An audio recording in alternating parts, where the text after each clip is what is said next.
Kaya hindi na yan masama. May dala na ako para sa birthday namin. Pansit at saka yung dalawang at tutsinta at puto.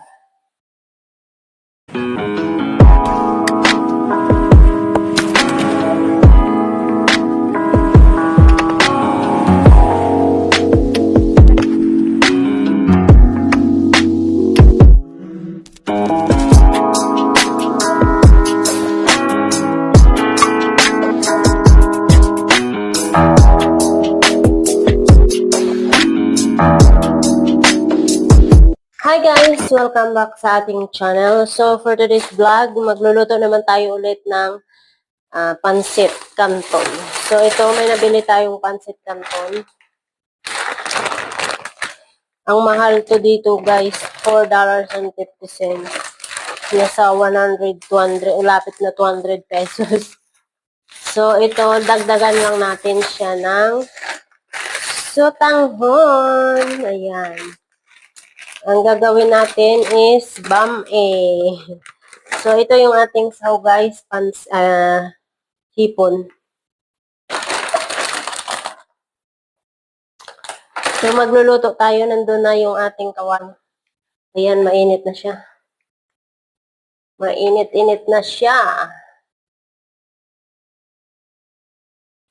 So, pwede na tayo maglagay ng mantika.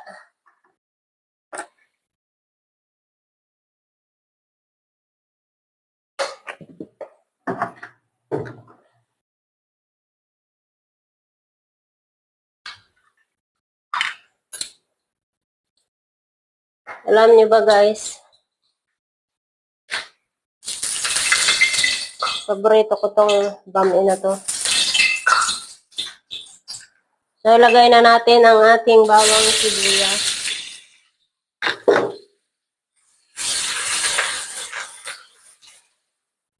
Pang malakasan tong kawali namin, no? Diba? Nakita niyo? Ang laki-laki.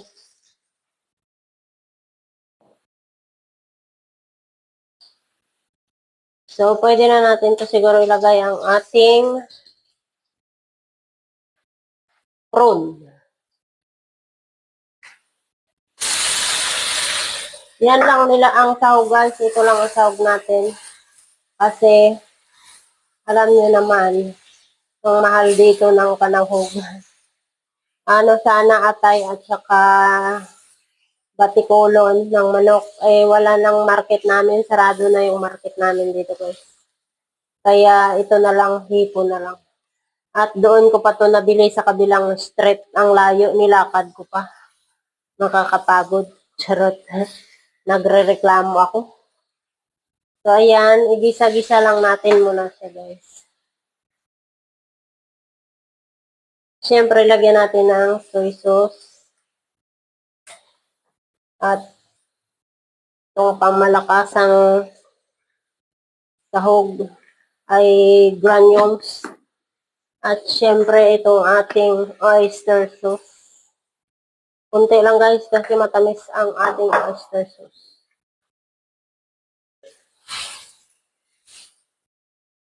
So, ayan. Tapos, guys, pwede na natin ilagay yung ating gulay. Ayan. Ang daming gulay. Hinalo ko na lang lahat dyan, guys, kasi ganun naman eh. Half cook lang naman to. So, pinagalo-halo ko na lahat para mabilis. Mabilis ang pagkakaluto. Walang fishbowl akong nabili, guys. Kasi, nagmamadali na ako. 12, 11 o'clock na, hindi pa ako nakauwi. At magluluto pa ako ng tanghalian ng amo ko. At medyo malayo dito ang aming binibilhan sa grocery. Ayan siya guys, sakpan lang muna natin siguro mga 5 minutes. 5 minutes.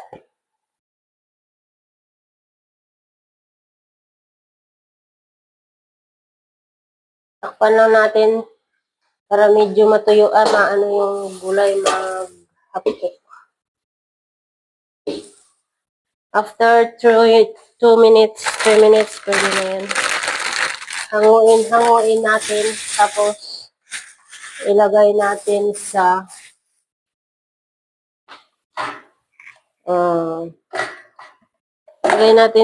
ano guys, sa malinis na bowl, malinis na lalagyan, tapos mag-ano tayo ng ano tawag dito, pansit. Kukuha lang pala ako dito konti guys para sa ano ko, sa amo ko. Kasi yan ang ipapagulay. So yan guys, pwede na natin ito muna tanggalin. Tapos ilagay natin ang ating sahog, ay ang ating pansit.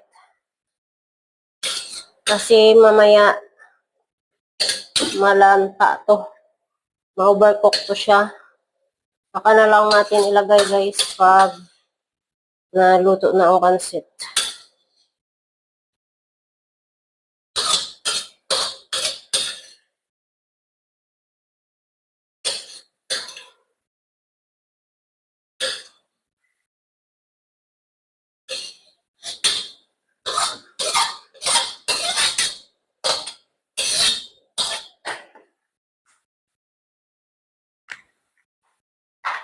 So, lagyan natin ng mainit na tubig.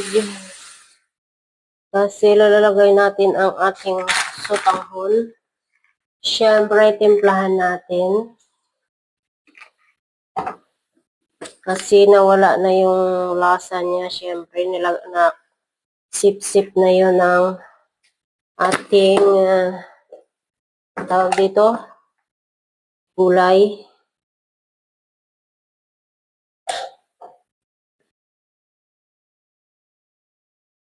Alright. Ganyan lang ang pagluto natin, guys. Wala tayong wala tayong Knorr cubes. So, sorry na lang.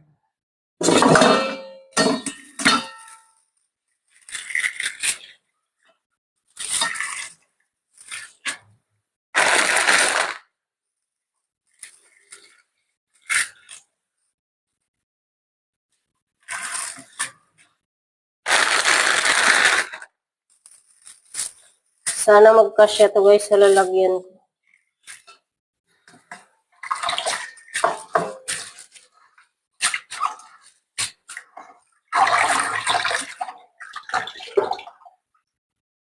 Pwede na natin itong ilagay.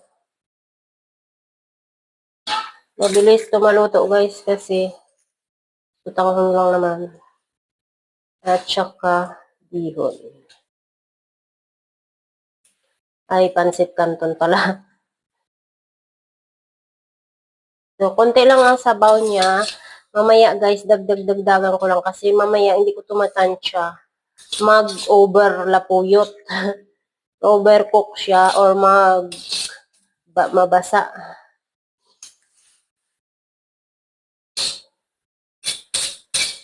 So, ganyan lang siya muna.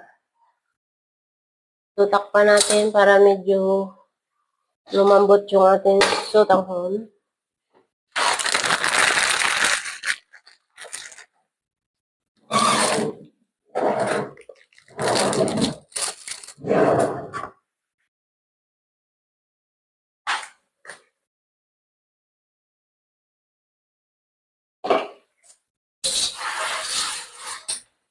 Eh, medyo matigas-tigas pa siya. Ilagyan natin ng tubig.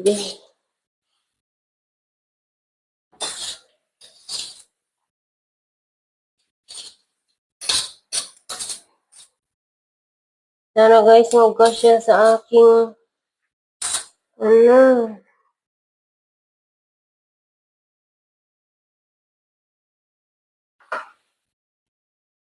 Ayan, tingnan natin.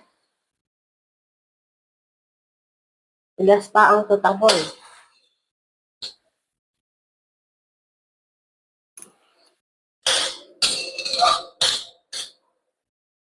So, So, kulang ang asin. Dagdag tayo kunti.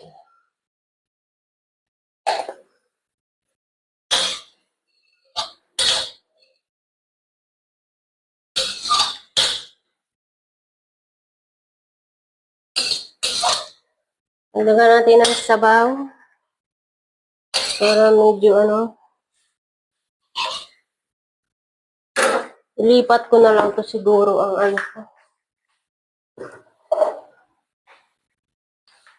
Ilipat ko na lang ang aking puso. Kaya man, dito ka.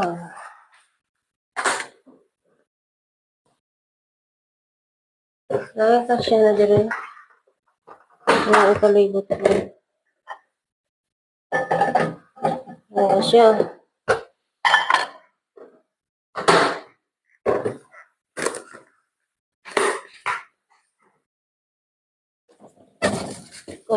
Kasya. So, ngayon, ilagay na natin ang ating pancit canton, guys.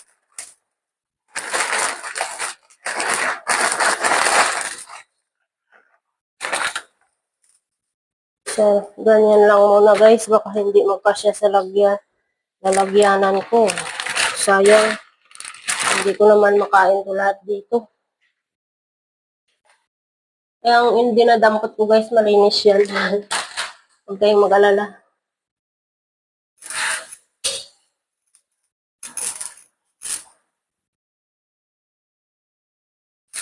Ayan.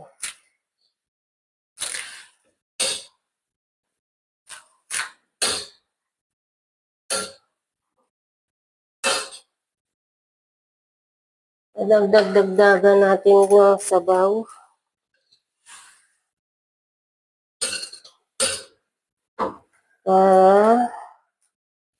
Mabilis lumambot. Yan.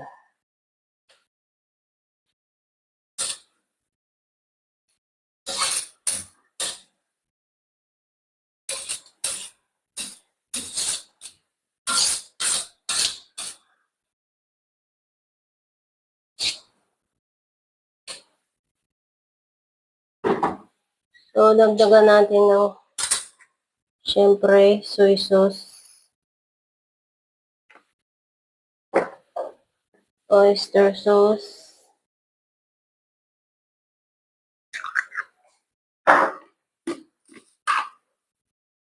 Granules.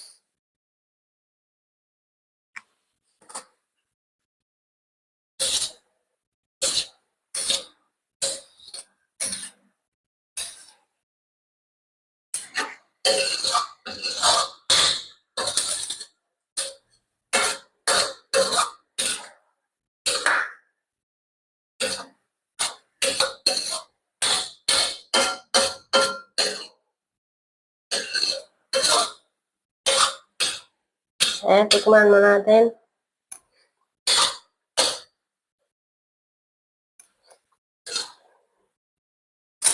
Ayos na, guys.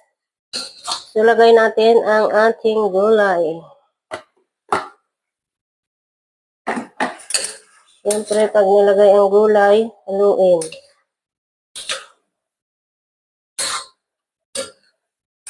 Galing gulay. So, patayin na natin kasi mamaya ma-overcook.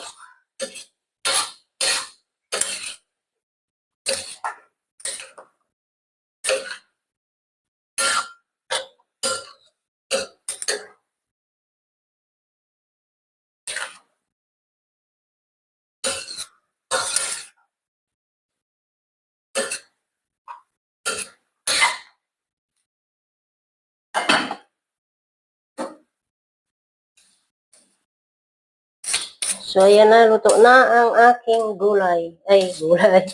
Nagulay tuloy. Luto na ang ating pansit. Bihon, bami. Basta ganon, pansit canton. So, ayan guys, luto na yung ating lutong pansit canton bami. Anong tawag dyan? Basta yan, ayan. So, luto na yan. So, ilagay ko yan mamaya sa ating lagayan. Pampalamigin lang natin kunti. So, ayan. Pwede na yan. At saka madami din naman siya. Hindi lang naman ako ang magdadala ng pagkain. Kasi magse-celebrate daw kami ng birthday namin. So, ayan. Luto na ang ating natin dito guys. Nahugasan ko na to siya. So, lagay natin dito ang ating pansit. Pansit bihon. Kasya naman siya dito.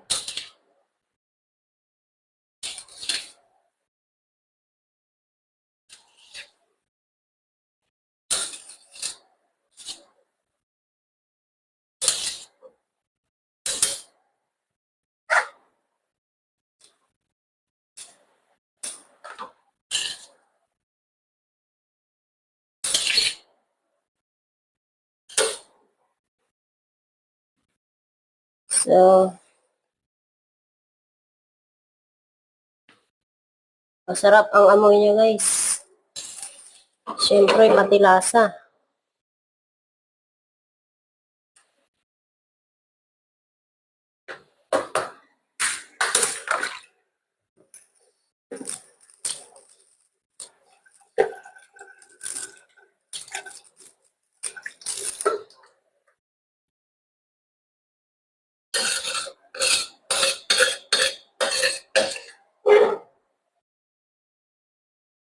Ilagay natin dyan para palamigin. Pag napalamig na natin to, saka natin ilagay sa ref. Diba? Sarap sana to pag may guys, may tawag dito, may fish cake, may fish ball. Kaya lang, siyempre, alam niyo naman, wala tayong chance na kanina, magbaba para bumili. So, ito na lang, hipon na lang.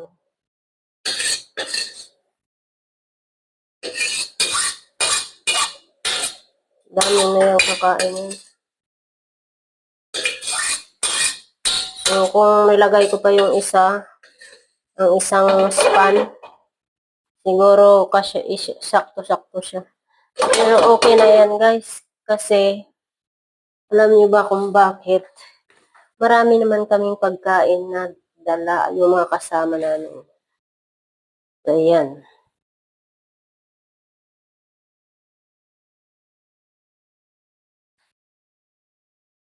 Ito na nga guys, tapos na tayong magluto at ito na. So, ihanda ko na lang yan doon sa i-ready natin dito guys. Oh.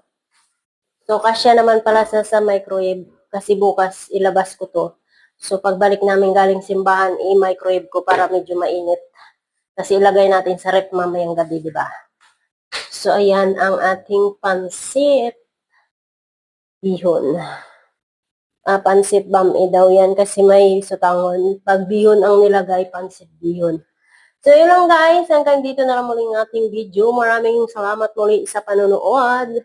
At yun, syempre, as usual, subscribe nyo rin ako sa channel ko at sa Facebook page ko. So, yun lang. Bye! See you on my next vlog.